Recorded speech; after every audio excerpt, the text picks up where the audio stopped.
Hello, infidels. Hello, infidels. It's been a long, long, long decade in coming.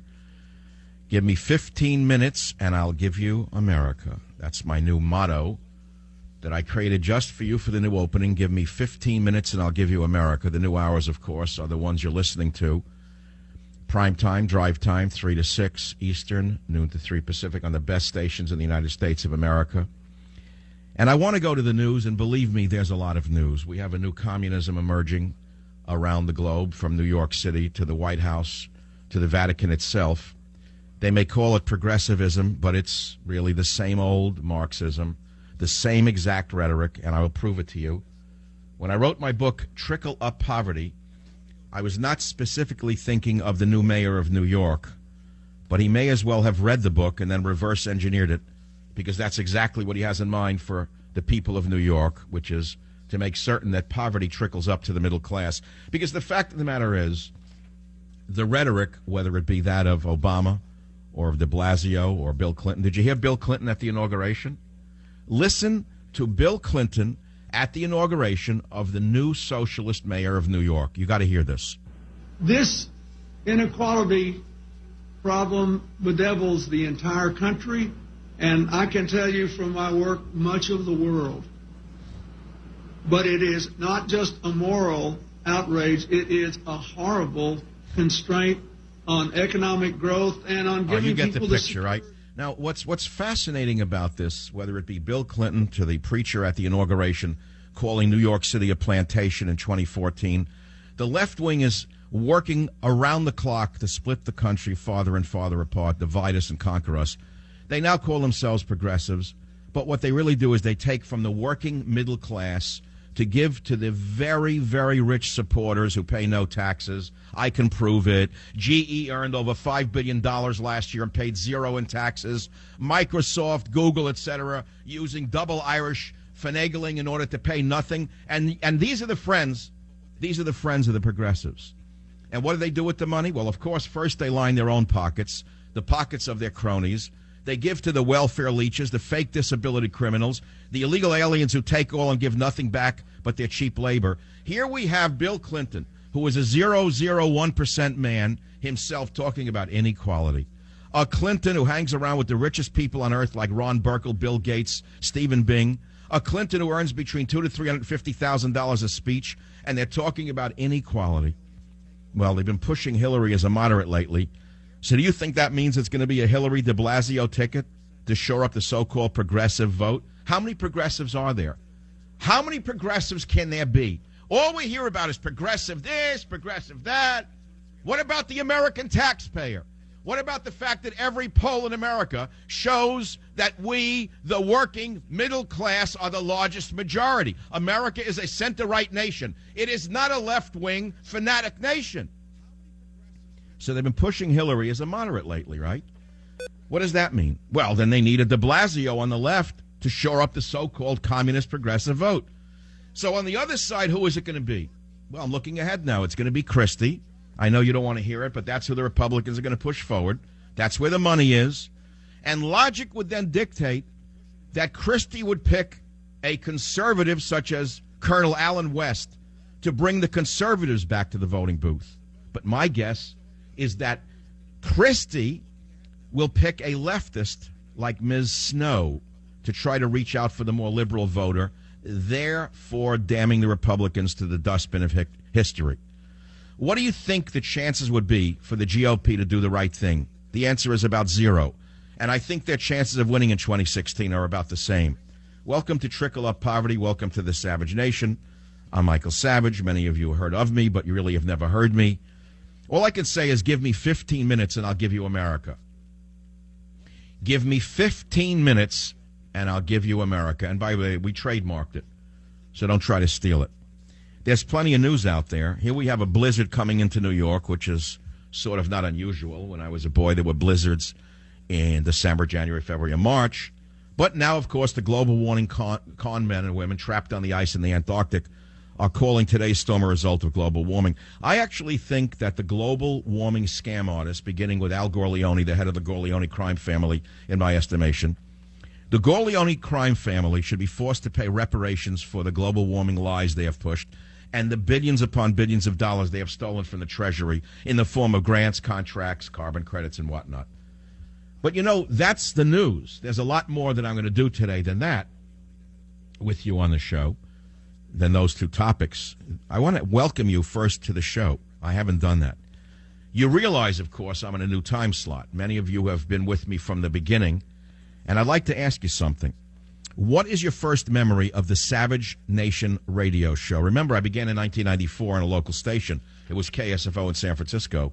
And I will give out a free book to the listener who can prove that he's or he or she is the longest listening listener. And that will happen during the show. But I want to ask you something else. And this is the real question. I'm not going to ask it of you now. I'm going to take your calls at 855-400-7282. You know why I want to take your calls? Because if you get through my call screener and you get on the Savage Nation on this memorable day, you will reach more people than you've met in your entire life. I want you to think about that. You may feel powerless.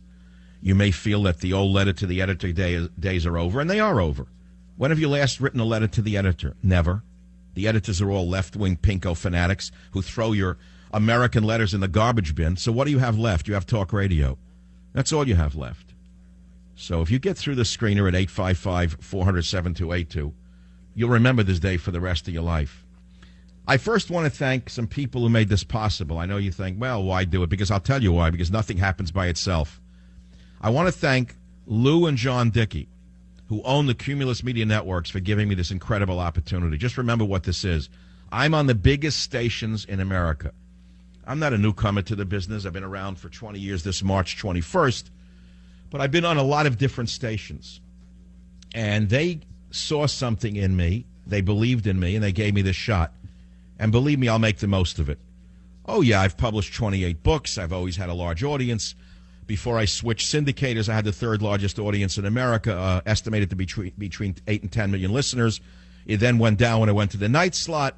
My estimation is that given 6 months to a year, this show will be the biggest show in America. And I want to remind you of something else. The numbers don't matter that much to me. Because on the Internet, on Internet radio, I beat Rush. God bless Rush. God bless Rush. He's been around a long time. But check it out. Check the data. The younger people love Savage. The younger people listen to me on their iPhones. It's that simple. But who else do I owe this to? Well, I owe it to my deceased mother, Mother Savage, who, if there is a heaven, is probably tuning in right now as she's cooking for God. Wasn't for her, I wouldn't have had my sense of humor. I wouldn't have had the visits to Radio City Music Hall when I was a little boy to see radio behind the scenes, which stood with me for the rest of my life. I owe it to my father, dead since 1970. He used to listen to the radio, smoke the Philip Morris. I'd lie in his lap. I'd get that secondhand smoke to invigorate my mind. And we listened to the theater of the mind. He used to listen to the Green Hornet, the Inner Sanctum. I remember him saying to me, you know, I like radio better than the movies. I said, why, Dad? He said, because radio is a theater of the mind. You have to imagine things. Well, it's still a theater of the mind. Nothing has changed. I want to thank Janet Weiner, who has slayed all the dragons along the way. I want to thank my son, Russ Weiner, for standing with me during the darkest hours of my life. And I want to thank you, the listener of the Savage Nation, for being with me all these years and for moving with me to the night show and coming with me today to the day show.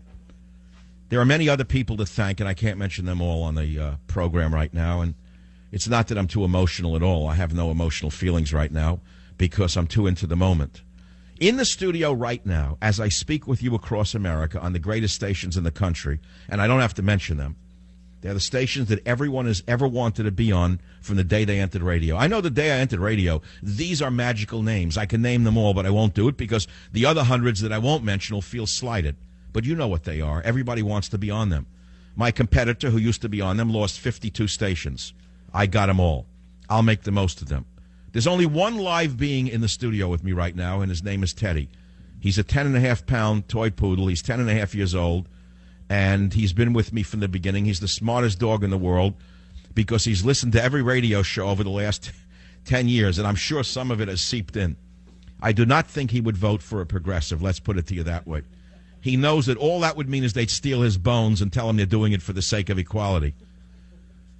855-400-SAVAGE, 855-400-7282. By the way, go over to michaelsavage.com when you get a spare minute and take a look at that incredible picture of me and Ted in my 1970 Jag XKE convertible, which I bought this last year. You'll see a picture that is so beautiful. It's unbelievable. Then there's a great story from the Daily News. Michael Savage takes over Sean Hannity's slot. It was published on Monday by David Hinckley. It's a fabulous article, but what's interesting is the print edition of the New York Daily News had a different headline. It was called Civilized Savage, which I thought was interesting. I mean, the headline on the internet was conservative radio host Michael Savage will now hold forth on WABC in the 3 to 6 slot. He'll take over from Sean Hannity. He promises an interesting Obamacare-free zone. Okay, but the headline in the newspaper was Civilized Savage. I mean, I can almost ask you this question: have I become too civilized? Now let's go to the callers. Daniel on KSFO. I think you're a winner. Daniel, welcome from KSFO land. Go ahead. What's your topic? Hi, Michael. I haven't spoke to you on the radio in probably 18 years. You said you started in KSFO in '94. Actually, no, that's not true. KGO on the weekends.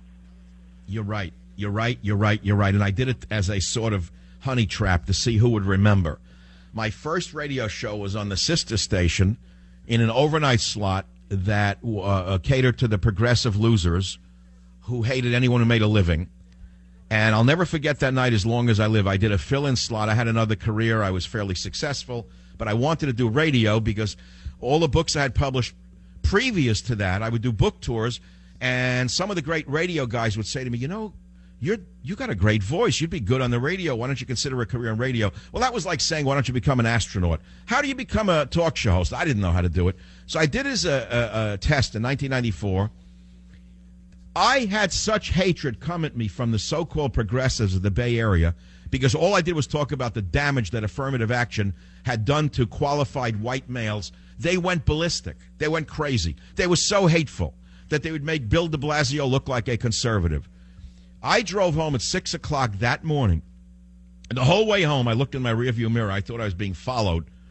And I said when I got home, when my wife and kids woke up, I said to them, I will never do radio again as long as I live. I can't take the hatred of these left-wingers. They're sick. Well, of course, the next day the phones rang off the hook. The program director said, you're incredible. Would you like a full-time job? I said, I'll never do a night show again. And, of course, then I did day shows, etc. I want to send you a free copy of any of my books. I'll send you the novel, A Time for War, which memorializes the crash of the helicopter, the old flying Sea Cow, where 22 Navy SEALs were sent to their deaths by someone in the Obama administration. I dedicated this novel, A Time for War, because I tried to awaken America.